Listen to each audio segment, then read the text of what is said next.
Ang walang kapantay na martial god, unang yugto. Kabanata 6, ang espiritu ng palaso. Ang sekta ng Yunhai ay napapaligiran ng 8 taluktok ng bundok. Bawat isa sa mga bundok ay konektado na may perpektong pagkakatugma. Ang mga disipulo ng sekta ng Yunhai ay madaling makapunta sa mga matataas na bundok na ito.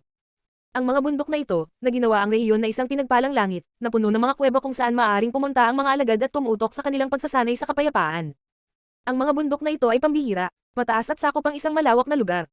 Ang pagpunta sa mga bundok na ito ay isang madaling paraan upang makahanap ng kapayapaan at katahimikan para sa paglilinang. Naglalakad si Linfang sa isang bangin na pinalamutian ng mga nakasabit na bato. Siya ay napapaligiran ng mapanganib na mga bato at bangin. Nang tumingin siya sa paligid, nakita niya ang isang walang hangganang dagat ng mga ulap. Ang ganitong tanawin ay magpapadama sa sinuman na walang malasakit, nakaka-relax at masaya. Gayunpaman, may puso si Linfang na tamasahin ang tanawin. Siya ay naging walang humpay na nagsasanay ng sword and sheathing skill ng paulit-ulit. Bumang tunog na ibinubuga ng mga bato sa ilalim ng espada ni Linfang sa tuwing tatamaan sila. Ang espada ni Linfang ay nag-iiwan ng mahaba at payat na butas sa mga bato sa tuwing ito tatamaan. 7 araw nang nagsasanay si Linfang. Siya ay nagsasanay ng walang pahinga na makikita ang iba't ibang marka ng espada sa bawat bato. Ang paghuhubad ng espada ay isang kasanayan na nangangailangan ng pagbuo ng dalawang aspeto. Bilis at kapangyarihan. Ang dalawang ito ay ang tunay na layunin ng pagsasanay. Sa sandali nang binubunot niya ang kanyang espada, kailangan din ng mas malakas na kapangyarihan. Hanggang sa anggulo na kung saan ang espada ay kailangang bunutin at ang pagbunot nito sa hindi maayos na mga anggulo ay kailangan din. Sa katunayan, ang paghila nito gamit ang tulad na mahuhulaan ay maaaring ilagay ang gumagamit sa awa ng kaaway, dahil maaari niyang hulaan kung ano ang susunod na magiging kilos. Ang kasanayan sa paglabas ng espada ay talagang hindi isang regular na pamamaraan. Tumutulo ang pawis ni Linfang dahil araw-araw siyang nagsasanay, umaga hanggang gabi. Ang walang patid na pagsasanay ay ang tanging paraan upang madagdagan ang kanyang lakas. Ang patuloy na pag-uulit ng mga galaw ay nangangailangan ng matyaga at walang kapantay na paghahangad at determinasyon. Iyon ang tanging paraan upang maging mas malakas sa landas ng paglilinang. Hindi nakakalimutan ni Linfang ang kanyang nakaraang buhay. Hinding-hindi niya ito malilimutan. Bagamat ang mundong iyon ay napuno ng matayog na damdamin at matuwid na enerhiya, kailangan ding dumaan sa hirap ang mundong iyon. Ang pagiging mahina at kulang sa kapangyarihan ay maaaring humantong sa pagpatay. Mahina at walang kapangyarihan, iyon ang tunog ni Linfang ay noong siya ay muntik nang mapatay ni Linheng. Gayunpaman, ang itim na espiritu ni Linfang ay nagiging masigla sa bawat minuto, na parang nasa isang estado ng kawalan ng ulirat. Pagkatapos ay tumigil siya sandali sa pagsasanay ng kasanayan at naalala ang kanyang espiritu pabalik sa kanyang katawan. Ang espiritu ay ang kaluluwa ng mga cultivators at kailangan itong pahalagahan, kapag walang humpay na ginagamit ito ay masyadong mauubos ang mahalagang kakanyahan ng isang tao. Ibinalik ni Linfang ang kanyang espada sa kaluban nito. Ang kaluban ay gawa sa isang mabangis balat ng hayop na may nakaukit na kumikinang na hiyas. Pagkatapos, nagsimula siyang magsanay muli, ngunit sa pagkakataong ito ay nagsanay siya ng pamamaraan ng Moonlight Feather Agility.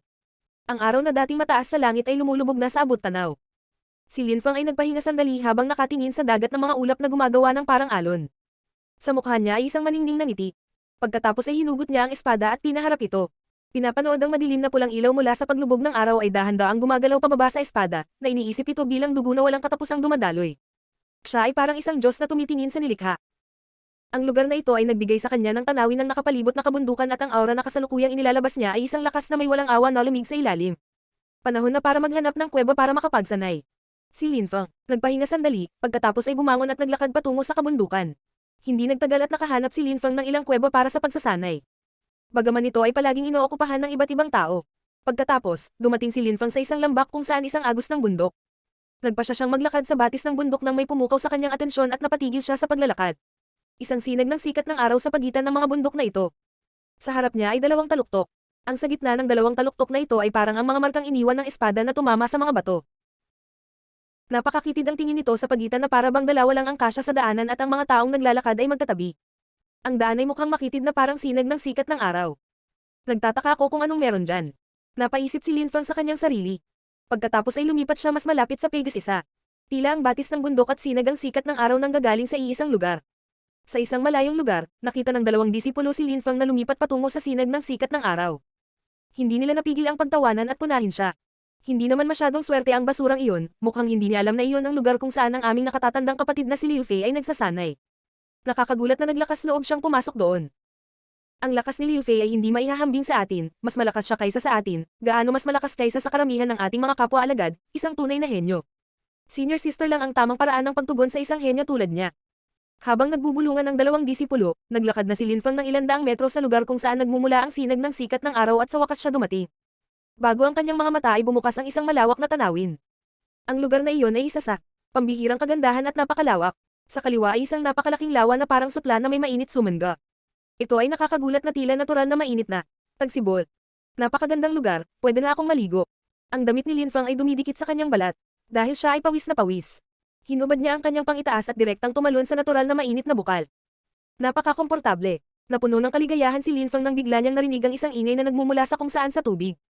Bigla, nakita niyang lumabas ang ulo ng isang babae sa tubig. Napakalambot ng kanyang buhok. Ito ay isang 15 hanggang 16 na taong gulang na batang babae. Meron siyang nakaarkong kilay at isang maselang hugis itlog na mukha. Napakaganda niya. Sa mundong ito, napakaganda ng mga babaeng cultivator dahil mas malinis ang kanilang mga katawan. Siya ay isang kakit-akit na may natural na kagandahan at tiyak na hindi na kailangang maglagay ng makeup. Gayunpaman, ang mga mata ng batang babae na iyon ay hindi nagmukhang napakamapayapa. Ang mata niya ay napuno ng apoy sa galit. Napabuntong hininga si Liu Fei at nagsasanay sa tubig. Laking gulat niya nang makita ang isa pang disipulo ng sekta ng Yunhai. Kahit na siya, hindi niya kayang makita siya nang wala ang kanyang pangitaas sa tubig kung saan siya nagsasanay araw-araw. Paumanhin, hindi ko alam na may tao dito, sabi ni Linfang na may paghingi ng tawad habang nakangiti. Pagkatapos ay lumabas siya sa tubig at nakilala ang pinakamagandang babaeng alagad. Hindi nagbago ang ekspresyon ni Liu Fei at mukhang galit pa rin siya. Sino ang hindi nakakaalam na ito ang lugar ng pagsasanay ni Liu Fei? Sino ba ang hindi nakakaalam ang Sunray Mountain kay Liu Fei? Kusang dumating ang maalay na taong iyon na may layuning akitin siya. Hindi talaga alam ni Linfang na may tao doon. Sa kanyang nakaraang buhay, si Linfang ay isang duwag at hindi kailanman pumunta sa bahaging iyon ng rehiyon upang magsanay. Kahit na si Liu Fei ay napakaganda, iniisip Linfang na talagang siya ay kaakit-akit, ngunit talagang wala siyang nakatagong intensyon.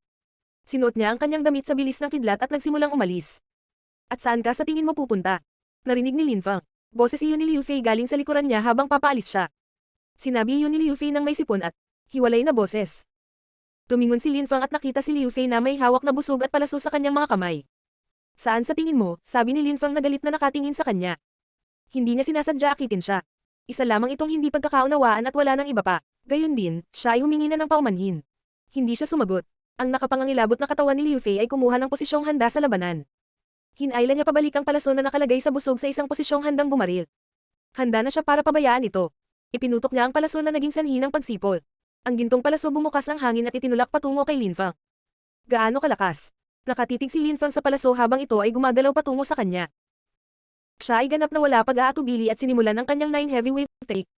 Ang malakas na pagsabog ng alon ay narinig habang palapit ng palapit sa kanya ang palaso. Sa sandaling lumalapit ang palaso na malapit na itong umabot sa kanya, nagsalpukan ang palaso at ang siyam na mabibigat na alon. Ang palaso ay bumagsak sa mga alon, ibinitin sa ere ng ilang segundo bago bumagsak sa lupa. Gusto mo ba akong patayin? Sabi ni Linfang na puno ng galit ang boses. Ang palaso na mayroong 7,000 bigat ng lakas. Kung ito ang nakaraang buhay ni Linfang, malamang siya ay patay na. Oo, ano? Sabi ni Liu Fei habang naglalabas ng isa pang palaso. Isang ilosyong gintong palaso biglang sumulpot sa tabi niya. Si Linfang ay nanginginig sa takot. Isang pakiramdam ng lamig ang kumalat sa buong katawan niya. Nakaharap sa kanya ang ilusyon na palaso. Ang ilusyong gintong palaso ay isang may gabay na palaso na ang ibig sabihin, matutukoy nito na kung may buhay ay automatikong tatanggo sa kanila. Ang arrow ay maaaring automatikong maglalayon sa paghinga ng mga tao. Isa iyon sa mga partikular na katangian at kakayahan ng mga nagtataglay ng espiritu ng palaso. Biziam. Ang malakas na pana ay nagbuga ng ingay habang ang kumikislap na palaso ay gumagalaw. Palapit sa kanya. Palapit ng palapit. Moonlight Feather Agility, tumalon ng 10 metro pa atras si Linfang. Mayroon si Linfeng nagpadala ng isa pang alon kung saan bumagsak ang gininto ang palaso, na parang isang pagsabog. Ngunit sa pagkakataong iyon ang alon ay may tanging epekto upang pabagalin ang palaso. Hindi ito napigilan. Ang ingay na nagmumula sa pagbagsak ay nakakatakot at si Linfang tumatalon ang puso. Dumiretso ang palaso patungo sa noo ni Linfang. Si Liu Fei ay namumukod-tangi sa mga kapwa-disipulo ng kanyang sektang Yunhai at itinuturing na siya hindi karaniwan, ang maging isang natatanging alagad. Naabot na niya ang ika-9 na antas ng chi. Gamit ang kanyang espiritu ng palaso, ang kanyang lakas ay maaaring lumampas sa 9,000 bigat. Kaya, ang 9 heavy waves ni Linfang ay malinaw na hindi sapat ang upang pigilan ang kanyang palaso. Natambo si Linfang dahil sa enerhiyang inilabas ng salpukan ng alon at ng palaso. Dahil kayang kontrolin ng espiritu ng palaso ni Liu Fei ang pana, na kung saan ay gumawa ng parang buhay ang palaso, pinatalikod niya ito at patuloy na sinubukang patayin siya. Asigaw ni Linfang. Biglang naglaho ang kumikislap na palaso sa isang maliwanag na puti-liwanag. Ako, si Linfang, ay laging tatandaan ito. Natigilan si Liu Fei ng boses sa malayo. Tumingon-lingon siya sa paligid at nakita niya ang kanyang palaso na naputol dalawa. Si Linfang ay nawala na sa lugar. Siya ay umalis sa isang kamanghamanghang bilis. Ito ang ilaw ng palaso bulong ni Liu Fei. Nakita ng dalawang disipulo na nakapanood na ng eksena noon si Linfang na tumakas. Sila hindi maiwasang madamay sa takot. Nakakagulat na hindi napatay ni Liu Fei ang pirasong basura na iyon na. Marahil ay ayaw ni Liu Fei na labanan at patayin siya. Nakita nila ang basang damit ni Liu Fei na dumaikit sa kanyang katawan. Inisip nila kung paano ang ganda ng katawan niya. Napuno siya ng walang katapusang alindog. Napalunok sila nito pag nanasa. Ang tanging paraan para hindi sila maglaway ay panatilihing nakatikom ang kanilang bibig. Ang nag-iisang na maaari nilang gawin ay sumilip at masiyahan sa kakaibang tanawin. Alam ng lahat na napakalakas ni Liu Fei. Sa loob ng sekta ng Yunhai, maraming tao ang niligawan siya. May ilang napakahusay na alagad na nanligaw sa kanya. Ang dalawa ang mga disipulo na kanina pa nakasilip sa kanya ay hindi makakapantay sa mga mahuhusay na alagad na ito. Kung may nalaman na nakita nila ang lubos na kaakit-akit na katawan ni Liu Fei, papatayin sila sa napakapangit na paraan. Ang walang kapantay na martial god, unang yugto. Kabanata 7, Blackwind Mountain. Pagkaraan ng ilang oras, sa wakas ay nakarating na rin si Lin Feng sa isang ligtas na lugar. Napuno ng malamig na damdamin ng kanyang puso. Iniisip niya kung paano kinokontrol ng malalakas ang mundo at pinangungunahan ng mahihina. Nakikita niya mula sa pagtatagpo na ito na ang mga may kapangyarihan sa mundong ito ay walang pakialam para sa buhay ng tao. Sa katunayan, kung gusto nilang pumatay, pagkatapos ay papatayin na lang nila, basta sila ay sapat na malakas. Wala siyang balak nang pumunta sa lugar kung saan nakita niya ang sinag ng araw sa loob ng isang kuweba. Nagpunta lang siya roon para tingnan at aalis na siya ng mabilis, bilang siya ay nagpunta doon. Gayunpaman, gustong patayin siya ni Liu Fei kahit na sila ay parehong mga disipulo ng sekta ng Yunhai. Ang mga may espiritu ng palaso ay may kakayahang subaybayan ng mga tao at makisal. Kaya nilang makipaglaban sa kanila gamit ang mga malalayong pag-atake habang pinapanatili ang kanilang distansya.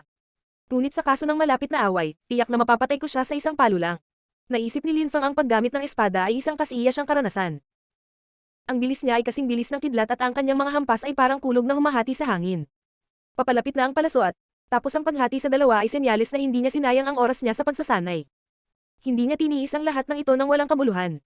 Si Lin Feng ay nagsasanay ng walang tigil sa loob ng 7 araw noon sa mga bundok sa ibabaw ng bangin. Salamat sa kanyang itim na espiritu, nagawa niya maunawaan ng maraming bagay. Sa sandaling iyon lamang na ginagamit din ng kanyang espiritu. Marami sa kanyang mahalagang kakanyahan, naalala niya ito pabalik sa kanyang katawan at noon nagsanay ng Moonlight Feather Agility Technique. Naisip ni Liu Fei si Lin Feng habang inaalala ang kanyang magandang mukha. Pumunta siya at kinuha isang piraso ng kahoy at nagsimulang gumawa ng apoy upang isabit ang kanyang mga damit upang matuyo. Siya ay hindi pa rin tumigil sa pagbababad mula sa mainit na bukal. Sa hindi kalayuan mula kay Lin Feng ay lumitaw ang 4 na anino. Lahat sila ay dapat na mga disipulo ng sekta ng Yunhai. May isang tao, dapat natin siyang imbitahan na sumama sa atin.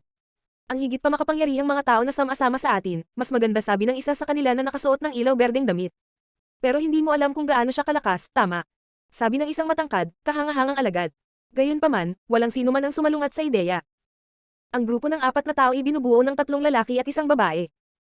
Habang sila ay naglalakad at papalapit kay Lin Feng, napansin ng batang babae ang pang-itaas na katawan ni Lin Feng. Siya hindi maiwasang mamula. Hello, pwede bang magsuot ka ng damit? Nahihiyang sabi nito sa kanya boses. Tumingin si Lin Feng sa mga mata ng batang babae. Kahit na hindi siya kasing ganda ni Liu Fei, ang kanyang mukha ay maislan at maganda. Ang kanyang balat ay mukhang malambot at maganda. Sa kanyang nakaraan sa buhay, si Lin Feng ay talagang isang magandang lalaki ngunit ang mga babae sa mundong ito ay mas maganda kaysa sa nakaraang mundo dahil sila ay lumakad sa landas ng paglinang. Okay, pagsang-ayon na sabi ni Lin Feng. Si Lin Feng ay isang madaling pakisamahan na tao at kaya naman mabilis siyang pumayag. Ang pakikasama sa kanya ay hindi mahirap na gawain. Bakit kayo narito? Ano ang gusto ninyo? Tanong ni Lin Feng habang inilalagay ang kanya nakasuot na ng damit. Sige, ganito ang sitwasyon, gusto naming pumunta sa Blackwind Mountain at atakihin ang ilang mabangis na hayop. Gusto ka naming imbitahan na sumama sa amin kung saan kaso pareho tayong magbabahagi ng mga mahalagang nakolektang bagay. Interesado ka ba? Paliwanag ng binata na nakasuot ng light green na robe. Blackwind Mountain, iyon matatagpuan sa hilaga ng Yunhai Mountain sa Wild Beast Forest. Ito ay lubhang malawak. Ang ilang mga disipulo ay nag-isip na ang Blackwind Mountain ay maraming mas malawak kaysa sa buong tanikalang bundok ng Yunhai. Noong pinili ng sektang Yunhai na nirahan sa bundok ng Yunhai, malamang na naisip nila ang katotohanan na ang Blackwind Mountain ay tiyak na malapit. Pagkatapos ng lahat, hindi ba ito ay isang perpektong lugar para sa mga cultivator homanin ang kanilang sarili at subukan ang kanilang sariling lakas at kakayahan? Sa katunayan, pangangaso at ang pagpatay sa mabangis na hayop ay nagbigay daan sa kanila na makatipan ng mga kapakipakinabang na bagay habang nagsasanay at nagpapabuti ng kanilang mga karanasan sa buhay at kamatayan sa parehong oras. Okay, tinatanggap ko sabi ni Lin Feng nang hindi na nag-isip sa kanyang sagot. Gusto niya talagang pumunta, kasama nila at lumakas, sa pinakamabilis na posibleng ruta. Magaling. Sa ganoong paraan, 5 na tayo, kung makasagasa tayo ng antas na 9 na ligaw at mabangis na mga hayop, hindi ito magiging malaking bagay. Ang batang babae ay halatang masaya nang si Lin Feng pumayag na sumama sa kanila. Ang pinakamalakas na magsasaka ng grupo ay isang batang lalaking disipulo, nakasuot ng puting damit, na hindi masyadong madaldal. Naabot na niya ang 8 antas ng chi. Ang 3 pa ay umabot na sa 7 antas ng chi. Sila, kasama si Lin Feng, silang lahat ay mga disipulo ng sekta ng Yunhai. Ang tatlong iba pa ay umabot na sa ikapitong chi layer, tulad ni Linfang.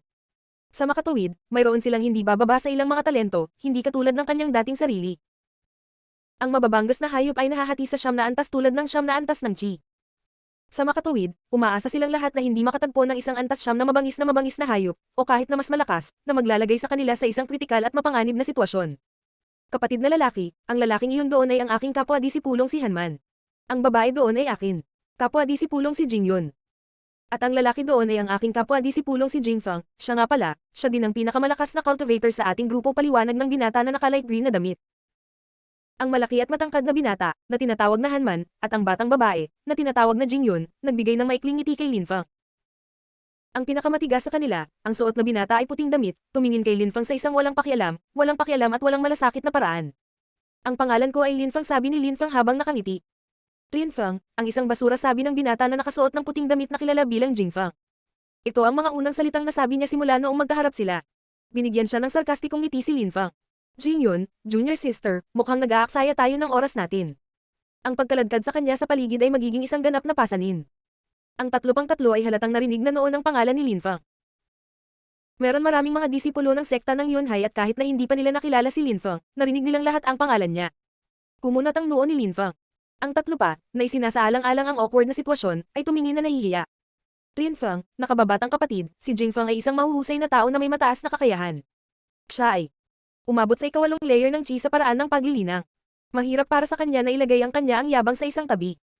Huwag ibaba ang iyong sarili sa kanyang antas. Kumilos na parang hindi mo siya narinig, basta. Huwag pansinin ang kanyang sinabi.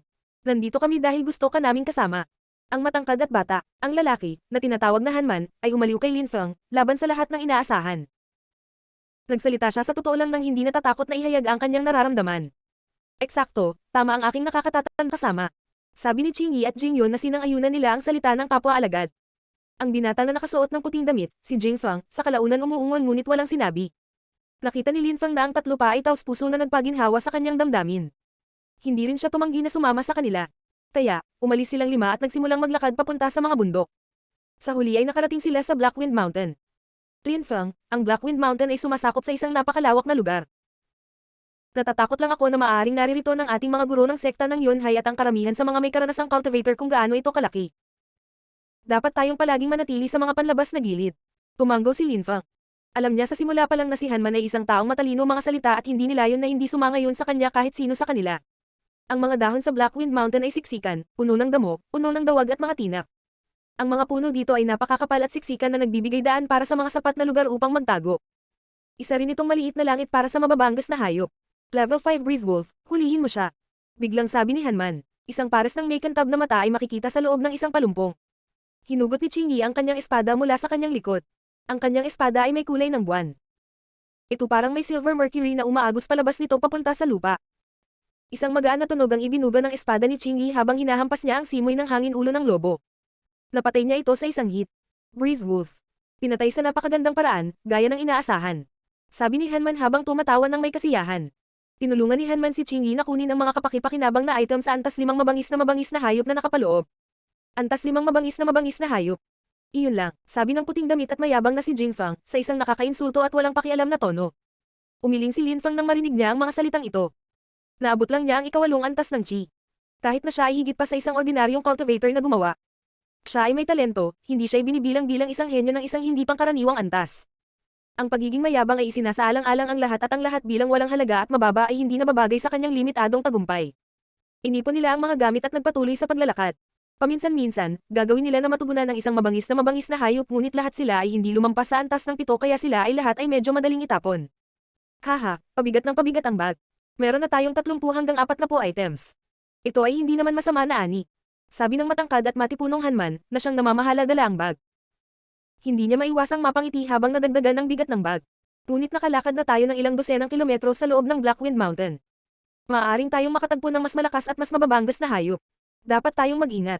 Kung masyadong mahirap, dapat tayong umatras, paalala ni Qingyi. Naiintindihan ko, sagot ni Hanman habang nakatingin sa malayo. Antas ng ikawalong mabangis na hayop, ito ay isang brutal na unggoy, bulong ni Hanman habang nakatingin. Sa harap, ang hayop na lumitaw ay may napakalaking katawan. Ang mga brutal na unggoy ay kilala sa pagiging lubhang marahas at sikat sa pagkakaroon ng walang kapantay na lakas na maaaring magwasak isang tigre. Isa ito sa pinakamalakas na hayop sa mga gilid ng karagatan. Jingfang, mananatili ako sa tabi mo, sabi ni Jingyun kay Jingfang. Isang antas 8 mabangis, hindi kayang saktan ng mabangis na hayop si Jingfang. Siya ay mas malakas kaysa sa kanila kung ihahambing. Kehe, Jingyun, bakit ka nag-aalala? Mukhang may nagsasaya sa bunga ng ating trabaho. Hindi siya nakikipaglaban sa lahat. Balak ba talaga niyang umasa? Sa amin nang hindi gumagalaw ni isang daliri. Marahas na sabi ni Jingfang habang sumulyap masama kay Linfang. Tumawa ng sarkastiko si Linfang. Sinadya niyang umasa sa kanila nang walang ginagawa. Hindi pa siya lumalaban dahil si Hanman at Qingyi ang palaging nagkukusang pumunta sa harap ng labanan. Noon pa man sila ang pinakamabilis na unang tumalon sa labanan. Kung sakaling magkaroon ng tunay na panganib, manunood ba siya ng nakahalukip ka pang mga braso, nang wala apektado at hindi itinaas ang isang daliri? Kung sakaling matugunan nila ang isang ikawalong antas na mabangis na hayop, gustong hayaan ni Jingfang na labanan ito ni Linfang. Pagkatapos ng lahat, sa mata ni Jingfang, si Linfang ay walang iba kundi isang basura. Ang isang basura ay hindi makalaban sa isang ikawalong antas na hayop na nangangahulugang ang huling resulta ay ang kanyang kamatayan. Jingfang, anong ibig mong sabihin? Maliban sa iyo, walang sino man sa amin ang makakalaban sa isang antas. 8 mabangis na hayop. Kung hahayaan mo si Linfang na labanan ng isa sa kanila, hindi ito katulad ng pumatay sa kanya. Sabi ni Qingyi na halatang hindi natutuwa sa narinig kay Jingfang na kasasabi-sabi lang. Walang siya ginagawa at makikibahagi lang sa ating mga item na dapat ay sa atin lang, isang basura. Kung mamamatay siya, hindi ba't mayroon tayong higit pa para sa ating sarili? Sabi ni Jingfang sa nakakainis na tono. Jingfang, tayo ay nagsama-sama kaya dapat tayong manatili at umunlad ng sama-sama. Linfang, kung may tiwala sa amin dapat lagi tayong magsama-sama. Sabi ni Hanman na halatang masama ang loob. Ha? Kung gusto mo siyang protektahan, ayos lang, pero ayaw kong alagaan ng libera ang pirasong iyon na isang basura, sabi ni Jingfang sa malamig at hiwalay na boses. Sa sandaling iyon, papalapit na sa kanila ang brutal na unggoy. Susubukan ko, sabi ni Linfang, ilang hakbang ang layo mula sa ikawalong antas na mabangis na hayop. Ang lakas ng halimaw na iyon ay katumbas ng lakas ng isang cultivator na umabot sa ikawalong antas ng Chi. Gusto ni Linfang na hamanin ang sarili at makita kung sino talagang siya ay lumakas. Hindi mo kaya. Kung lalabanan mo ang isang antas 8 mabangis na hayop, mamamatay ka, sabi ni Jingyun nag-aalala. Jingfang, masyado kang walang awa. Nang marinig ang mga salitang ito, ang mukha ni Jingfang ay talagang nagalit. Tumingin siya kay Jingyun. Makinis at matikas na katawan sa mabisyo, kung hindi ka lang magandang babae, gagawin ko ang disiplinahin ka. Pupunta ako para tulungan ka, sabi ni Hanman habang nilalapag ang bag na puno ng mga gamit. Siya pagkatapos ay pumunta sa tabi ni Linfang. Ibilang mo rin ako, sabi ni Qingyi na ginagawa ang katulad ni Hanman. At ako rin, kaya ba nating tatlo talunin ang mabangis na hayop na iyon? Sabi tahimik na nagdarasal si Jingyun sa kanyang ulo. Sobrang pagpapahalaga mo sa iyong sarili at sa iyong mga kakayahan, sabi ni Jinfang sa likod nila habang tumatawa ng mayabang. Ang antas 8 brutal na unggoy ay isang napaka-agresibo at hindi pangkaraniwang malakas na hayop. Ilang cultivator na nakaabot sa ikapitong antas ng Chi ang hindi kayang talunin ang gayong halimaw. Sinulyapan ni Linfang ang mga sumama sa kanya at nakaramdam ng mainit na pakiramdam sa kaibuturan nito. Puso niya. Mainit siyang ngumiti sa kanila. Napakamot sa kanyang ilong upang ipahayag ang kanyang kawalan ng kumpiyansa, sinabi ni Linfang. Marahil, hindi ko kayang labanan ng mabangis na hayop na ito. Ito ay marahil lamang. Ang walang kapantay na martial god, unang yugto. Kabanata 8, Hellwolf. Dahil sa mga salita ni Linfang, natulala si Jingyun sa dalawa, napatingin sila kay Linfang may pagtataka. Kaagad pagkatapos noon, nakita nila si Linfang na sumugod ng wala pag-aatubili. Linfang, hindi ito ang tamang sitwasyon para ipakita ang iyong mga kakayahan, sabi ni Jingyun na nag-aalala. Kahit na hindi pa nila nakita si Linfang sa isang away, kilala nilang lahat siya. Kilala sa pagiging isang basura. Kahit na sa mga araw na ito, si Linfang ay nagsisikap na magsanay ng husto, ang antas niya ay halos pareho sa kanila, pero siya, gustong makita kung ang kanyang lakas ay tumugma sa isang antas ng 8 brutal na unggoy, paano iyon maging posible? Huli na, sumugod na siya bago pa man siya mapigilan ng sinuman. Nakita ng brutal na unggoy na mayroon talaga siyang katapangan at kawalang galang na sumulong. Sa pag-atake. Galit na nakatatak ito sa lupa gamit ang makapal na maskuladong mga binti nito, na nanginginig ang lupa sa ilalim ng bawat hakbang, habang ang napakalaking katawan nito ay mabilis na sumusulong patungo kay Linfang. Ang brutal na unggoy ay may masasamang mata habang tumungo ito ng mas mabilis. Tila isang bundok ng makapal na balahibo na may kalamnan ang sumusubok na atakihin si Linfang. Tumilikha ng mga lindol sa landas nito. Tila hindi alam ni Linfang kung gaano kalakas ang ikawalong antas na demonyong hayop na nagpatalon sa puso ni Jingyun sa takot. Si Jingyun ay natakot kaya siya halos hindi makahinga.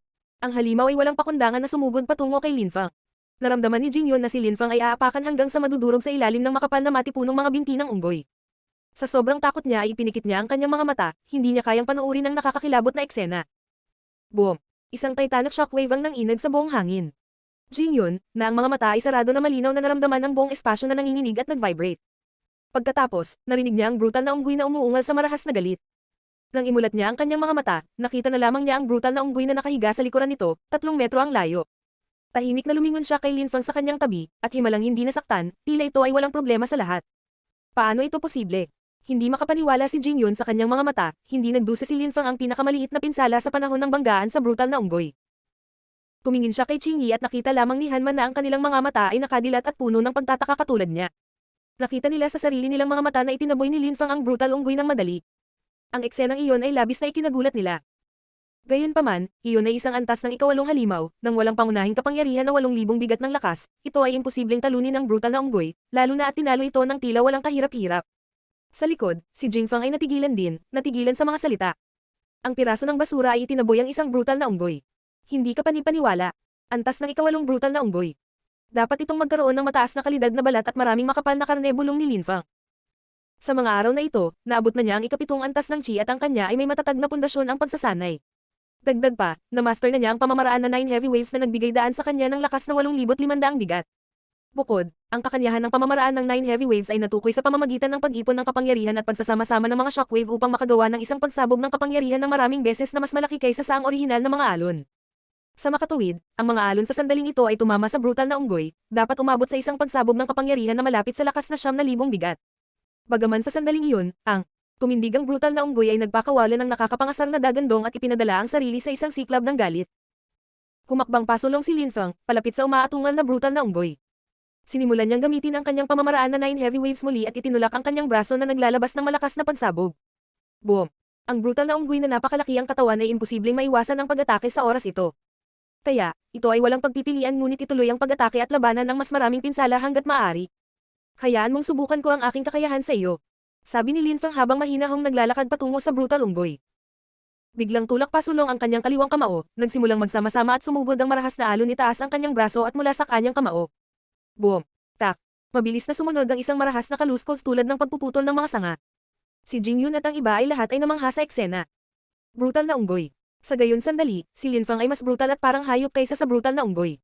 Walang humpay na pagsuntok gamit ang kanyang pamamaraan na 9 heavy waves na hindi nagpapakita ng mga senyales sa paghinto. Ang mga panginginig ng boses sa hangin ay lumampas sa ilang daang milya. Sa pinagpatong-patong na antas ng nakakabaliw na mapang-ipang mga alon ay humahampas sa lugar na kung saan. Ipinakita sa lahat kung gaano siya kalakas. Ginagamit niya talaga ang pamamaraan na 9 heavy waves. Ginagamit niya ito sa ganoong paraan, isang mahusay na paraan. Ang kapangyarihan ay nasa ibang antas. Dinala niya ang kanya pamamaraan hanggang sa punto ng pagiging perpekto, na hindi kayang abutin ng marami dito habang buhay. Tiyak na hindi inakala ni Qingyi na si Linfang ay matatawag na basura. Ang hangin ay puno pa rin ng kapangyarihan ni Linfang, ang mga alon ay hindi tumitik. Narinig ko na ang pag-unawa kung paano gamitin at kontrolin ang pamamaraan ng 9 heavy waves sa mas mataas na antas ay napakahirap. Ang likas na talento ni Linfang ay kamangha-mangha sabi ni Jing Yun na mukhang naliligaw ang isip. Mapanghamak sabi ni Hanman na kinakamot ang mukha at mukhang madilim. Bis tumigil ang panginginig at naging kalmado muli ang paligid. Si Linfang lumingon at tumingin sa tatlo pa, kunin niyo ang magandang mga gamit na ito, masyado akong naubos. O sabi ni Hanman na napagtanto na ang brutal na unggoy ay isa ng bagbog na bangkay. Ang kanyang labi ay nanginginig sa pananabik sa mga mamahaling materyales. Ang pagkuha sa lahat ng mahahalagang bagay mula sa katawan ng brutal na unggoy ay nangangailangan ng malaking lakas. Napakakapal ng balat nito. Kahit napatay na ito, napakahirap hatiin ang balat nito. Sa mundong ito, kailangan ni Linfang na magbago sa isang bagay, at hindi niya isasaalang-alang kung paano siya naging marahas at tinatay ang brutal na unggoy. Haha, Linfang, napakahusay mo. Sana lang hindi tayo makatagpo ng ikasyam na antas na mababanggas na hayop, baka hindi natin sila mapigilan sinabi ni Hanman habang tumatawa ng masaya. Pagkatapos ay inilagay niya ang mga gamit sa bag at isinuot sa kanya. Pabalik, tumawa si Linfang at sinabi. Patuloy tayong sumulong, baka makatagpo pa tayo ng ilan pang antas ng ikawalong mababanggas na hayop. Isang marka ng swerteng iyon. Hindi makakabawi ang halimaw na iyon sabi ng isang sarkastikong boses. Galing sa likuran nila, nakita nila si Jingfang na dumaan at nauna. Jingfang, ikaw. Si Jing Yun at ang dalawang iba pa ay mukhang galit na galit. Ang lalaking iyon ay talagang may isang masungit na bibig. Pinaikot-ikot ang kwento ng ganyan. Nagpatuloy sa paglalakad ang grupo. Habang naglalakad si Jingfang sa harapan at umaasang lalabas ang mababanggas na hayop na nagpapahintulot sa kanya na ipakita ang kanyang superior na kasanayan, ngunit walang buhay na bagay ang lalapit, walang mga palatandaan ng buhay sa anumang direksyon. Galit na galit si Jingfang. Mukhang may mali dito sabi ni Linfang. Ang bahaging iyon ng kagubatan, kumpara sa ibang bahagi, ay labis na kalmado at tahimik. May mali talaga si Qingyi at ang dalawang iba pa, na naglalakad ng medyo mabilis, napansin nilang nagsimulang bumagal si Jingfang sa paglalakad na nauna. May naglalakad na papalapit sa kanila. Nakatingin ang lahat kay Jingfang at biglang may lumitaw na hellwolf sa kanyang harapan. Ang lobo ay may kahindak-hindak na baluktot na mukha. Parang isang demonyo. Mahirap makita ng isang Hellwolf kaya naman biglang tinakpan ni Jingyun ang kanyang bibig gamit ang dalawang kamay. Nagsimula siyang manginig dahil sa purong takot. Ang Hellwolf ay isang ikasyam na antas ng mababanggas na hayop. Sa loob ng grupo ng mga ordinaryong mga hayop, siya ang pinakamalupit. Mahilig itong kumain ng mga tao ng dahan-dahan, isa-isang kagat pagkatapos ng iba nang hindi agad pinapatay ang mga ito na nagpapahaba ng iyong kamatayan at napakasakit, sabi ni Qingyi na may nanginginig na boses. Parang kailangan nilang tumakbo sa isang halimaw na ito, pagdating sa Blackwind Mountain ito ang pinakakinatatakutan ng bawat cultivator. Ang impyernong lobo. Hindi lamang napakalupit ng impyernong lobo kundi ito rin ay napakabilis din na halos imposibleng makatakas ang isa mula rito. Basura, labanan nating dalawa ito ng magkasama. Gamitin mo ang iyong pamamaraan ng 9 heavy waves para abalahin siya, habang hinahanap ko ang bawat pagkakataon para patayin siya, sabi ni Jingfeng habang humakbang pabalik sa iba. Malalim at malakas ang boses niya. Siya ay halatang kinakausap si Linfeng. Basura. Gusto mong abalahin ko siya para makahanap ka ng pagkakataong tumakas gamit ang iyong buntot sa pagitan ng iyong mga paa. Nakangiting sinabi ni Linfeng. Tinangka mong itapon ako sa aking kamatayan, sa tingin mo pagtitiwalaan kita. Wala kang pagpipilian, kung hindi lahat tayo ay mamamatay, sabi ni Jingfeng na kumukulo sa galit, habang patuloy na umaatres. Pero hindi ko iniisip iyon. Parang hindi ka pa lumalaban. Gusto mong mabuhay kasama namin nang hindi gumagalaw ni isang daliri. Hindi ako handang magpakain ng isang basura ng libre, pero sabi ni Linfeng, lumaki ang ngiti niya. Ibinalik ni Linfeng ang mga salita kay Jingfeng sa kanyang mukha. Habang nagsasalita, sumulyap si Linfeng sa iba pang nakatayo sa tabi niya para sila ay umatras at gumawa ng isang ligtas na distansya. Si Jingyun at ang dalawang iba pa ay umatras ng walang pagdadalawang isip. Ang impyernong lobo ay, papatayin lamang sila kung sila ay humarap sa kanya. Bukod pa rito, ang kamakailang pag-uugali lamang ni Jingfeng ay isang mapait na pagbigo para sa kanila. Malaya sa pagpaparamdam, hindi sila pupunta para sumugod at tumulong. Sige, sabi ni Jingfeng habang galit na nakatingin sa kanila. Isang matalim na hiwa ng hangin ay biglang nabuo sa isang maliwanag at maningning na matalim na espada na lumitaw sa likod ng katawan ni Jingfeng. Espiritu ng espada. Nagulat si Linfeng. Kaya pala sobrang yabang ng lalaking iyon. Sa gitna ng lahat ng mga espiritong umiral, ang espiritu ng espada ay isa sa pinakamalakas at pinakamakapangyarihang mga espiritu. Ang mga nagtataglay ng espiritu ng espada ay maaaring magsagawa ng malalakas na pag-atake ng espada at pumatay sa isang hit. Dahil ang espiritu ng espada ay isang makapangyarihan, maraming mga cultivator na hindi nagtataglay ng espiritu ng espada ay nag-ensayo ng husto upang mapaunlad ang kanilang mga kasanayan sa espada. Halimbawa, si Qingyi na nagtataglay ng espiritu ng hangin ay napakabilis na nagbigay daan sa kanya upang maging mahusay at maliksi sa paggamit ng espada. Nakabuka ang mahabang espada at kumikinang ang nakakasilaw na liwanag, ito ay nakakabulag sa lahat. Ang impyernong lobo ay umungal at biglang itinapon ang sarili sa iba. Ang matutulis nitong kuko ay lumabas ang maliliit na sinag ng liwanag. Ang espada, na mukhang bahaghari, at ang malamig na matutulis na kuko ng impyernong lobo ay nabanggaan at nagbubuga ng dumadagandong na matalas na tunog ng metal. Medyo matutulis ang mga kuko nito. Naisip ni Linfeng sa kanyang sarili. Hindi inaasahan, ang impyernong lobo ay hindi isang ordinaryong hayop. Ang matatalas na kuko ng impyernong lobo at ang espada ay nagkabanggaan. Ang impyernong lobo ay napakalakas na ang lakas nito ay hinagis Jingfeng 10 metro pa atras. Isang malaking bunganga ang lumitaw kung saan sila nagkasagupaan. Malinaw na tiniis ni Jingfeng ang isang napakalakas na pag-atake. Habang ang mga kuko ng impyernong lobo ay malapit nang dumampi sa lupa, ito ay tumalon muli, hindi pinapayagan si Jingfeng ng pagkakataong makapagpahinga. Mabilis itong kumilos na parang kidlat. Ginalaw ni Jingfeng ang kanyang espada, hindi hinayaan ng hangin o ulan na dumaan sa kanya sa isang modelo na mukhang katulad ng sapot ng gagamba. Saka siya umatras at nalaman niyon tuluyan nang nawala sa kanyang paningin ang impyernong lobo. Sa itaas, si Jingfeng ay talagang natakot. Siya ay ganap na walang pag-aalinlangan, itinapon niya ang kanyang mahabang espada na mataas sa hangin at mabilis na gumalaw pabalik. B-start, sinumpa ni Jingyun. Si Jingfeng ay hindi kayang manalo laban sa impyernong lobo na ito, kaya inihagis niya ang kanyang espada at tumakas ng walang pakialam sa iba. Kung mamamatay ako, mamamatay ka rin. Nakakatakutang ekspresyon ng mukha ni Jingfeng. Pumunta siya, papunta sa kanila. Ikaw. B-start, sabi ni Linfeng at ginamit ang kanyang 9 heavy waves at itinulak ang kanyang kamao. Jingfeng. Ikaw. Ang mga alon ni Linfeng ay napakalakas kaya napaatras si Jingfeng. Kaagad pagkatapos noon ay sumigaw si Jingfeng ng nakakaiyak na sigaw. Ang mga kuko ng impyernong lobo ay tumusok ng malalim sa kanyang likod, tumalsik ang dugo at bumagsak siya sa lupa. Gusto mong mamatay? Sabi ni Linfeng na ang ekspresyon ng mukha ay malamig sa yelo. Kung ikaw, inabandona ang iba, iiwan ka rin nila. Sa kaso ni Linfeng, kung aatakehin mo siya, gagawin niya atake pabalik. Oo, ang impyernong lobo ay umaangal. Hinayaan niyang mawala ang ligaw na hiyawan at alulong nito. May mga kuko pa rin sa katawan ni Jingfeng sa lupa. Hindi ito nagmamadaling patayin Jingfeng. Ang malamig na mga mata ng impyernong lobo ay nakatingin kay Linfeng na nagbigay sa lahat panginginig. Ano ang dapat nating gawin? Sinasaktan siya ng lobo ngunit hindi siya pinapatay dahil mahilig itong pumatay, dahan-dahan itong biktima. Gusto nitong pahirapan ang biktima nito sa sukdulan, sabi ni Qingyi habang nakatingin kay Jingfeng nang makitang hindi na niya ito kayang labanan. Binigyan nito si Qingyi isang nakakatakot na sensasyon. Ano ang kahinaan ng impyernong lobo? Biglang tanong ni Linfang. Tumingin si Qingyi kay Linfang nang may pagtataka. Ang impyernong lobo ay isang napakabilis na umaatake, ang mga pag-atake nito ay malakas at makapagyarihan. Hindi nito kayang protektahan ang sarili ng mabuti. Ang leeg nito ay ang pinakamahina, ngunit maaari nitong gamitin ang matutulis nitong kuko para protektahan ang sarili. Kung gusto mong maabot ang leeg nito, harapin mo muna ang kanyang mga kuko, sabi ni Qingyi habang ang kanyang noo ay tumutulo ng pawis. Ang 9 heavy waves ni Linfang ay maaaring sumaklaw sa isang malaking lugar at may napakalakas na kapangyarihan. Ang 9 heavy waves ay hindi isang mabilis na pag-atake, para maiwasan niya ang mga kuko ng impyernong lobo at maabot ang leeg nito tila isang imposibleng gawain. Nakulong sila. Kung susubukan nilang tumakas sa impyernong lobo ay madaling sila mahuli. Maaari lamang silang manatili at manood habang isa-isa silang pinahihirapan hanggang sa mamatay. Nasurpresa ang lahat ng Linfang ay biglang umabant ng hindi sinasadya habang nag-iisip pa rin. Ang mga tainga ng impyerno lobo ay tumusok at ngayon ay malamig na nakatitig sa grupo, ang matatalas na kuko nito tumutulo ang dugo. Ang walang kapantay na martial god, unang yugto. Kabanata Siyam, paglaslas ng espada sa lalamunan. Art. Napansin ni Linfang ang kanyang pagkakamali habang pasulong. Maliit na hakbang lang ang ginawa niya. Natakot itong napalunok si Jingyun habang namumuo ang takot sa kanya lalamunan. Ano ang balak gawin ni Linfang? Ang impyernong lobo ay ang pangalawang pinakamalupit na hayop, pangalawa sa kaluluwang espiritong hayop. Maging ang ilan sa mga pinakabihasang cultivator na umabot sa ang ikasyam na antas ng chi ay walang ibang pagpipilian kundi ang tumakbo at tumakas mula sa isang impyernong lobo. Nang hindi naglalaan ng oras para sabihin sa kanila kung ano ang gagawin niya, nagsimula na si Linfang tumatakbo patungo sa impyernong lobo, nakakakuha ng higit na bilis sa bawat hakbang. Nang makita ang nangyayari, si Jingyun ay nabalot ng takot, ang iba ay ganoon din, takot na hindi makapaniwala. Awu! Ang impyernong lobo ay nagsimulang umungol sa gulat nang makita nito si Linfang na diretsyong tumatakbo papunta sa kanya. Ang malademonyong mukha ng impyernong lobo ay mukhang kahindak-hindak. Ang mga mata nito ay kumikinang sa sobrang lamig na liwanag. Ang tanawin ay madyayno kahit na para sa mga makaranasang mandirigma. Ang umaalulong na impyernong lobo, na ang mga kuko ay unti-unting tumutusok sa loob at labas ng katawan ni Jingfang ay biglang tumalon sa himpapawid na may mga dugo.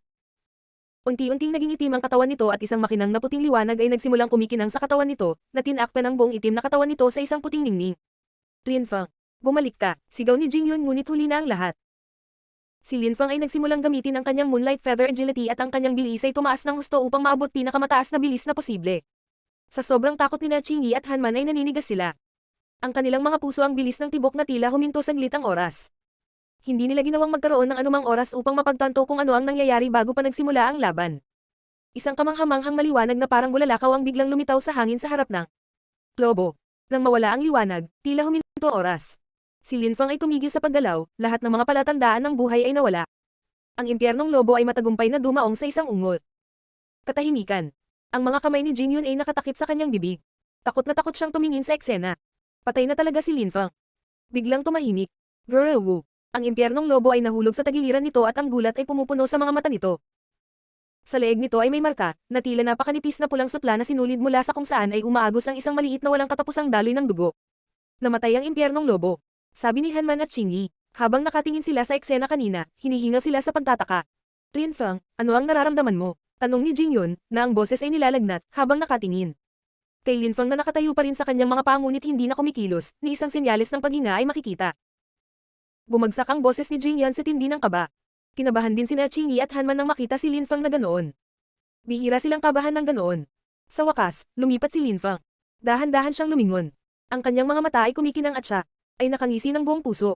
Okay lang ako, sabi ni Linfang na ibinuka ang kanyang mga braso sa isang lumalawak na galaw. Naalala niya ang mabilis na pag-atake niya. Espada na nakalatag, ito ay mukhang alitap-tap na pilak na gumagapang sa kalangitan. Ito ay mabilis na kumikislap sa hindi kapani-paniwalang kapangyarihan. Ang isa sa mga kinakailangan ng kasanayan sa paglabas ng espada ay, syempre, upang maging mas mabilis kaysa sa kalaban. Nakahinga ng maluwag si Jingyun. Sa wakas ay makakapagpahinga na rin sila. Nagkaroon sila ng pakiramdam na bumalik na sila sa sarili nila, katulad noong una silang nagkita ni Linfang sa kabundukan. Sa halip na magsalita, nakatingin sila kay Linfang na para bang isa siyang halimaw. Bakit ganyan kayo makatingin sa akin? Nahihiyang sabi ni Linfang habang kinakamot ang kanyang mukha. Sa paraan ng pagtingin nila sa kanya ay parang nakalimutan niyang magsuot ng damit, ito ay nakakatakot. Pagbabagong anyo. Dalawang salita lang ang sinabi ni Hanman, na nagngangalit ang mga ngipin. Medyo naguluhan si Linfang sa katotohanan na sina Yingjun at Qingyi ay same time na tumatango na nagpapakita na pareho sila ng nararamdaman ni Hanman. Linfang, mayroon kang espiritu ng espada. Malinaw na alam ni Qingyi na ang liwanag na iyon na iginuhit sa hangin kanina ay sanhi ng isang espada. Isang espada lang sa ganoon kabilis. Nagkakamali kayo, natuto lang ako ng kasanayan sa espada, tumanggo si Linfang. Tanging mga may espiritu ng espada at makapangyarihang espada ay maaaring makabisado ang mga kasanayan sa espada. Nagkamali ako. Paanong wala kang espiritu ng espada? Nagtanong Qingyi na nagpapakita ng halatang hinala.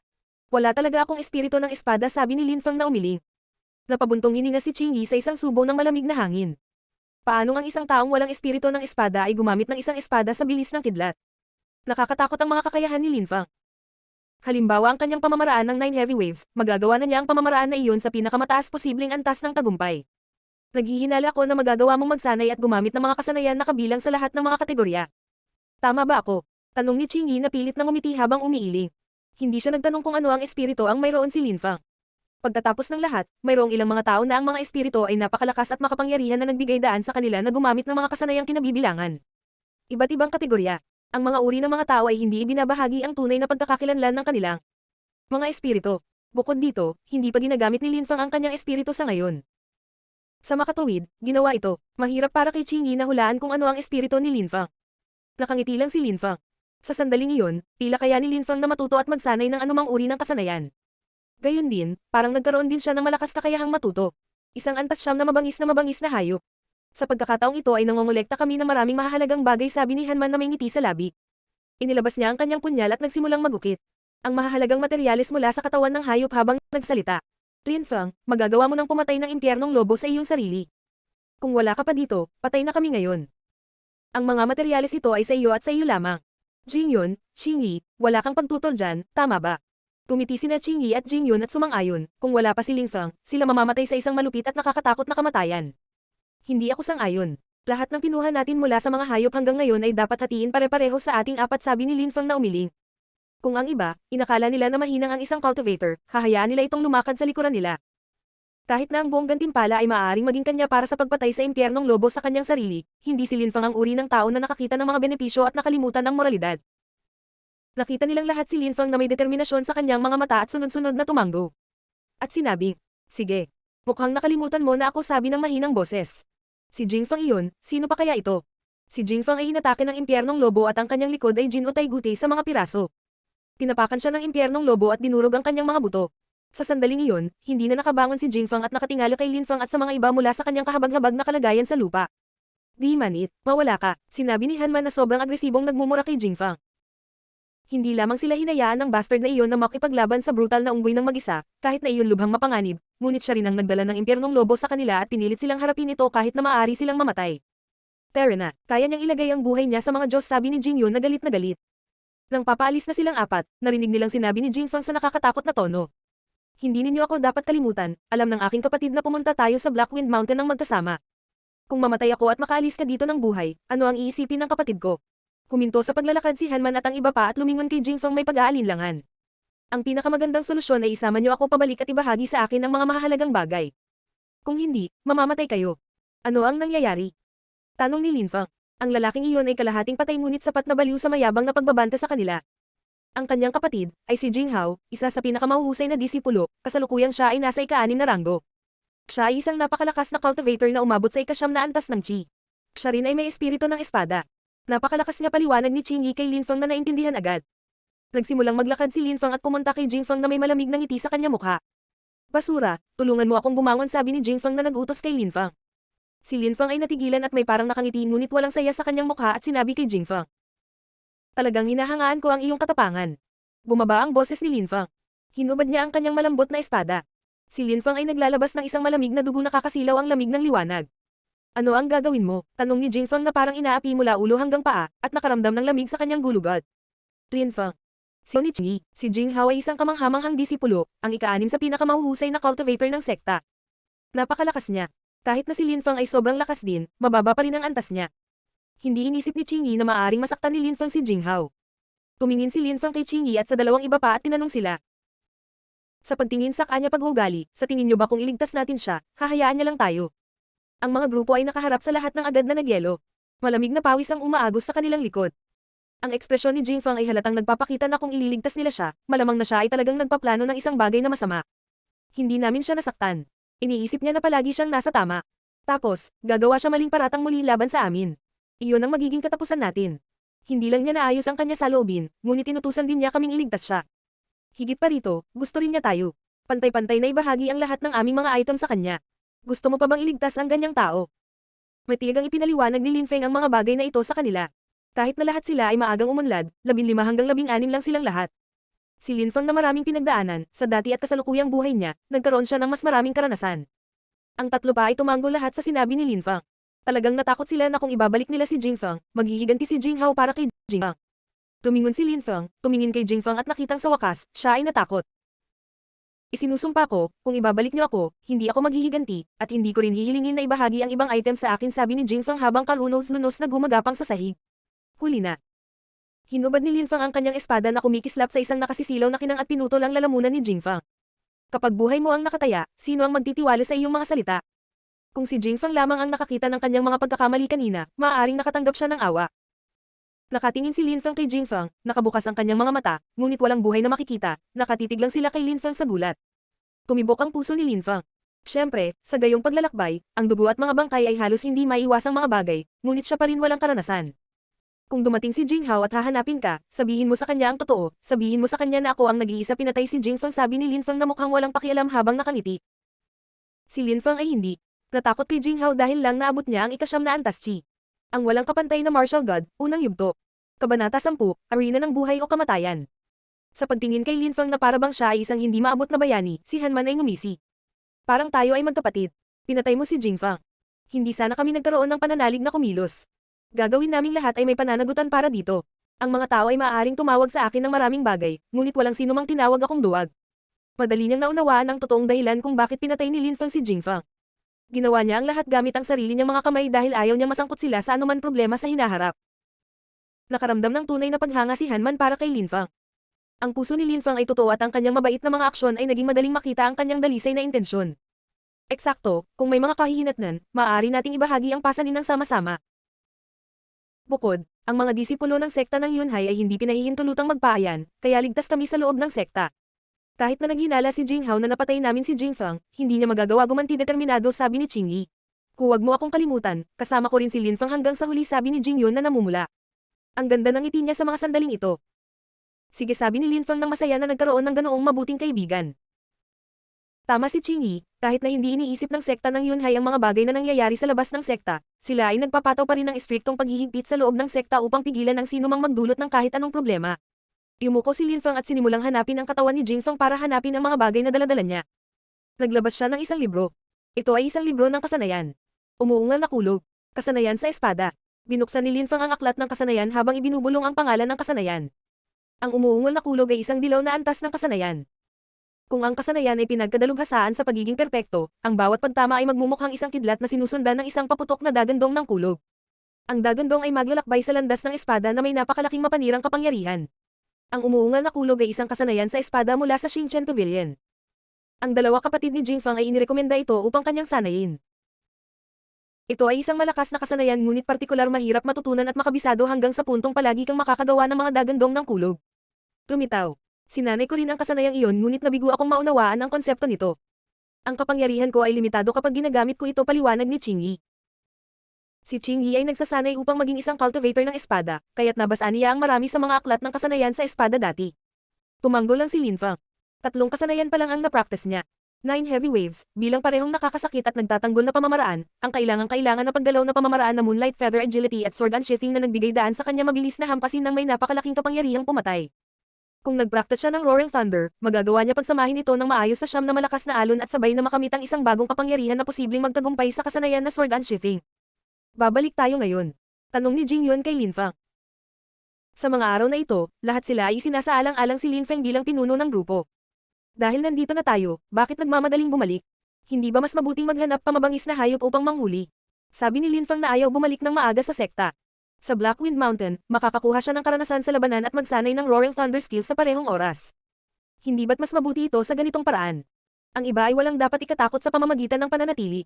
Kasama nila si Lin Feng, basta't hindi sila nakatagpo ng napakalakas na mabangis na hayop, hindi sila matatakot sa anumang panganib, lalo na ngayong ipinakita ni Lin Feng ang kanyang tunay na kapangyarihan. Hindi kailangan magmadaling bumalik sa sekta. Kung makakakuha tayong ilang profound pill kapalit ng mga materyales na nakolekta natin, iyan ay mabuti, sabi ni Jing Yun na naghihintay sa pag-aani ng mas mabangis na hayop. Ang profound pill ay isang pill na makakatulong sa pagpapabuti ng pagsasanay ng mga cultivators at gumagana ito upang maabot ang mas mataas na mga antas ng chi. Ito ay isang lubhang kapakipakinabang na bagay para sa mga cultivator. Gayunpaman, kailangan nitong pumatay ng maraming mabangis na hayop upang makakuha ng isang profound pill. Ang mga bagay na nabibili para sa isang profound pill ay matatagpuan lamang sa mas mataas na antas. Mabangis na hayop na ginagawa itong lubhang mapanganib. Nagninang-ning ang mga mata ni Linfang. Naalala niya kung gaano kapaki-pakinabang ang isang profound pill ay maaaring sa mas mababang antas ng mga alagad.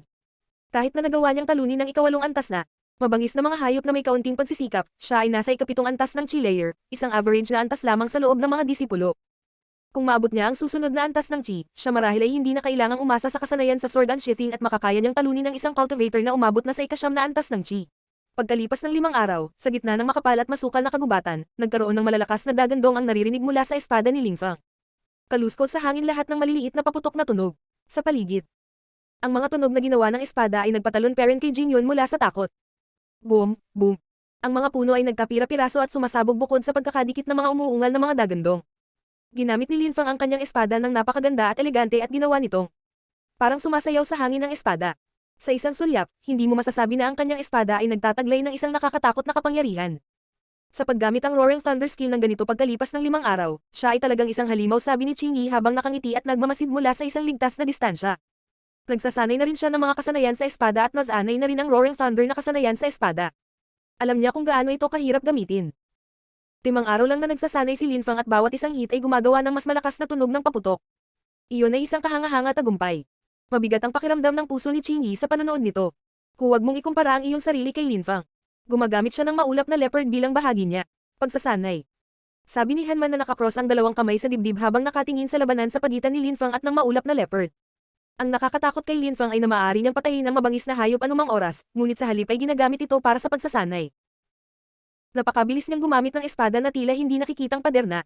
Tumitaw sa kanyang harapan, hinaharangan ng anumang lumalapit. Kahit ang maulap na leopard ay napakabilis, walang paraan na matutumbasan nito ang bilis ni Linfang. HAAAA. Masayang sigaw ni Linfang habang tinutusok ang maulap na leopard sa loob ulo na nagiging sanhi ng pagdagandong ng ulo nito pagkatapos ay marahas na sumabog sa mga piraso. Binalot ni Linfang ang kanyang espada ng nakangiti. Siya ay lubos na nasisiyahan sa kahusayan ng dumadagandong na kulog. Ang kasanayan ay umabot na sa isang antas ngayon kung saan ito gumawa ng etenggal. Natunog sa bawat hampas. Kung nagawa ni Linfang na ganap na makabisado ang kasanayang ito, magiging mas malakas pa ito kaysa sa 9 heavy waves. Ang pinakamalaking bentahe nito ay ang isang atake ng purong mapang-ipang puwera. Ang mukha ni Linfang ay mukhang maislan at ang kanyang mga katangian sa mukha ay nagbigay ng gwapo ngunit maamo pakiramdam. Kung ikukumpara sa hitsura niya sa kanyang nakaraang buhay, mas tumingin siya ng pino. Sinimulan ni Hanman na kunin ang mga mahahalagang bagay mula sa bangkay ng leopard habang bumubulong na ang kanyang orihinal na intensyon ay dumating upang pagbutihin ang kanyang sariling mga kasanayan, pangangaso at pumatay ng ilang mabangis na hayop, ngunit ngayon ay nangongolekta lang siya ng mga mahahalagang bagay na si Linfang ang gumagawa. Hindi naman siya nalungkot dahil marami siyang pakinabang habang pinapanood si Linfang na lumalaban sa antas 7 at 8 mababanggas na hayop. Hanman, ilang profound pill ba ang makukuha natin kapalit ng mga materyales natin na kolekta mula sa mga hayop? Tanong ni Linfang. 13 lang, sabi ni Hanman na ang mga mata ay puno ng pananabik. Hindi nila akalain na mangolekta sila ng napakaraming item. Iyon ay salamat kay Linfang. Kung wala si Linfang, magiging mahirap para sa kanila na pumatay ng ikapitong antas G mababanggas na hayop.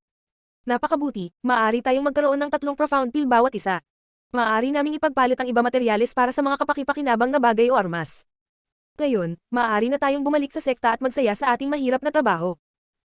Ang mga profound pills ay isang napakahusay na paraan upang mapataas ang kapangyarihan ng isang tao sa landas ng paglinang. Ang mga tableta ay ang pinaka-epektibo sa unang 3 beses, pagkatapos ng bawat tableta, ang chi sa loob ng katawan ay magsisimulang magpakita ng paglaban. Ang unang tableta ay magiging sanhi ng katawan na umaapaw sa chi at ang posibilidad na maabot ang susunod na antas ng chi ay magiging labis na mataas. Bawat kasunod na tableta ay lubhang bababa ang epekto at pagkatapos ng ikatlo ay ang tableta. Ang mga epekto ay magiging minimal. 3 profound pills. Si Hanman at ang iba pa ay lubos na masaya. Maraming tableta ang maaari nilang pagpilian doon, sila ay magkakaroon ng pagkakataon upang linangin sa ang ikawalong antas ng chi sa tulong ng mga tableta. Sa loob ng sekta ng Yunhai, ang pinakamababang mga cultivator ay nasa ikalimang antas ng chi. Ang mga disipulo na umabot sa ikapitong antas ng chi ay itinuturing din na karaniwan. Tanging ang mga nakaabot sa ikawalong na antas ng chi ang tatanggap ng buong benepisyo mula sa sekta. Sa mga araw na iyon kasama si Linfang, nagsimula silang maunawaan ang kanyang pagkatao at kung paano siya kumilos. Siya ay determinado sa kanyang landas ng paglilinang at nagkaroon ng isang hindi kapanipaniwala. Maladyos na aura na nagmumula sa kanya sa lahat ng oras. Bumalik tayo, sabi ni Linfang. Ang una nilang gagawin pagkatapos bumalik sa sekta ay pumunta at ipagpalit ang kanilang mga mahal na item para sa 12 profound pill na bawat isa sa kanila ay binigyan ng 3. Ipinagpalit din Linfang ang ilang dagdag na materyales para sa isang mahabang espada. Si Hanman ay nakakuha ng bagong palakol. Ipinagpalit ni Qingyi ang mga bagay para sa dalawang Earth Profound Peel na magpapalakas sa kanya mga pangunahing kaalaman sa pundasyon ng paglinang. Sa wakas ay nalaman ni Qingyi na ang pundasyon ng kanyang paglilinang ay hindi sapat na malakas. Ang ipinagpalit ni Jingyun sa kanyang mga gamit ay medyo nagulat kay Linfang. Mga pampaganda. Ang mga Profound Peel na ito ay ginamit upang gawing mas kaakit-akit at maganda ang isang babae. Kung ang masamang babae ay gumamit ng mga beauty pill, hindi sila magkakaroon ng malaking epekto dahil ito ay magpapakita ang kalikasan ng kanilang chi essence. Gayunpaman, si Jingyun ay isang napakadalisay at inosenteng babae at magkakaroon ito ng mas mataas na epekto sa kanyang kagandahan. Hindi maintindihan ni Linfang kung bakit pinili niya ang mga beauty pill dahil napakaganda na niya. Bakit ganyan ka makatingin sa akin? Tinanong ni Jingyun si Linfang na hindi napigilan nakatitig sa kanya. Hindi niya maiwasang mamula at umiwas ng tingin. Wala lang, ang ganda-ganda mo na. Pakiramdam ko hindi ka dapat magbago sa anumang paraan, sabi ni Linfang na biglang mukhang napahiya bago nagsimula. Tumawa ng awkward. Dahil pinili ni Jingyun ang beauty pill, kung kanino siya makialam. Linfang, may balak ka bang bumalik? Tanong ni Hanman kay Linfang. Iniisip niya na kung magkaroon pa sila ng pagkakataon na makabalik sa Blackwind Mountain at magkasamang mangolekta ng higit pang mga materyales. Magsanay muna tayo at pagbutihin ang ating mga kakayahan. Sa tingin ko, ang nasa ikapitong antas ng chi ay masyadong mababa pa rin sa loob ng sekta, sabi ni Linfang. Ito ay talagang sapat lamang upang isaalang-alang na pangkaraniwan para sa iba. Kailangan nating lahat na pagbutihin ang ating kakayahan bilang mga cultivator. Isinasaalang-alang ni Linfang ang kanyang kasalukuyang lakas, maaari kang pumunta kahit saan upang magsanay. Hindi ko maisip na may makakapidya sa iyo, sabi ni Hanman na umiling. Pagkatapos ay nagrekomenda siya ng isang malayong lugar kung saan nagkaroon ng napakalawak na canyon. Ito ang pinakatanyag na lugar ng sekta ng Yunhan. Ang Stormy Gorge. Ang sekta ng Yunhai ay napapaligiran ng 8 napakataas na taluktok ng bundok. Nasa gitna ng mga taluktok ng bundok ng sekta ng Yunhai ay ang Stormy Gorge na mayroong isang pinakamalalim na punto ng ilang daang metro. Sinakop nito ang napakalawak na lugar at noon nahahati sa ilang lugar tulad ng Underground City. Ang bangin ay malawak at marami iba't ibang tanawin ang makikita sa loob. Kung papasukin mo ito, baka mapunta ka gitna ng kagubatan o posibleng sa disyerto ng oasis. Sa kondisyon na hindi sila pumasok sa bangin na naghahanap ng mga taong makakalaban, anuman ang kanilang antas, hinihikayat ng sekta ng Yunhai ang mga disipulo nito na pumunta at magtipon malapit sa kamatayan at mga karanasan. Tanging ang pinakamalakas sa mga disipulo ang makakapasok sa Stormy Gorge. Ang pagpasok ng mga mahihina dito ay haantong lamang sa tiyak na kamatayan. Sa makatuwid ang mga disipulo ng sekta ng Yunhai na hindi man lamang umabot sa ikawalong antas ng chi ay hindi maglalakas loob na pumunta sa Stormy Gorge. Bukod, may isa pang lugar sa kaloob-looban ng Stormy Gorge na tinatawag na buhay o kamatayan na arena. Kung ang isang alagad ay kusang tumuntong sa arena ng buhay o kamatayan, maaari silang lumaban hanggang kamatayan dahil sa sama ng loob at kung sila ay aksidenteng napatay, ang Yunhai sect ay walang pananagutan. Kahit na ang direktang pagpatay ay hindi pinapayagan dito, ang nabugbog ng isang beses sa loob, ay 1 pulgada ng kanilang buhay ay halos imposible nang makabalik ng ligtas. Ang ilan mga sugatang disipulo ay palihim na papatayin ng mga tao habang tinatangka nilang bumalik sa sekta. Kung mayroon kang sapat na kapangyarihan, maaari mo ring patayin sa publiko ang isa pang disipulo ng sekta at pumikit na lamang. Ang mga taong papasok sa arena ng buhay o kamatayan ay may mga miyembro ng kanilang pamilya o ang matalik na kaibigan ay pinatay at hindi nabubuhay ng hindi nakakapaghiganti. Siyempre pupunta ako, sabi ni Linfang na nakatingin sa lugar kung saan ang Stormy Gorge ay matatagpuan. Pinagmamasdan ng isang pulutong ng mga tao sa abot tanaw patungo sa bangin, nagbago ang ekspresyon ng mukha niya nang maalala ang nakaraan. Noong naabot lang ni Linfang ang ikalimang antas ng chi ay lagi siyang tinatawag na basura, wala na siyang choice kundi panoorin ang labanan sa Stormy Gorge mula sa malayo habang iniiwasan ang lahat ng iba pang mga disipulo. Ganito siya niloko.